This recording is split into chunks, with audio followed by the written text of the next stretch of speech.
విఘ్నేశ్వరుణ్ణి పొద్దున్నే ఒక్కసారి చూసి నమస్కారం చేస్తే చాలు. అది లోకంలో ఎక్కడా లేని విశేషం.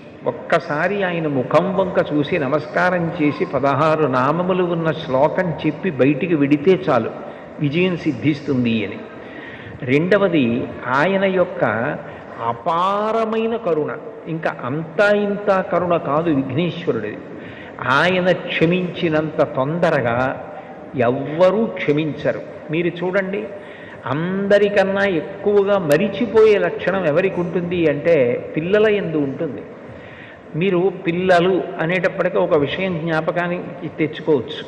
పెద్దవాళ్ళు ఏదైనా తింటున్నారనుకోండి, ఎవరో పెద్దలు వచ్చారు ఇంటికి, ఇంట్లో భోజనమో ఫలహారమో చేస్తున్న పెద్ద ఆయన ఆ పళ్ళెం పట్టుకునో లేకపోతే చేతిలో ఏ ఉండ్రాయో కుడుమో పట్టుకుని తింటూ వీధిలోకి వెళ్ళి స్వాగతం పలకడం, ఆ పళ్ళెం లోపల పెట్టి తాను పెడతాడు.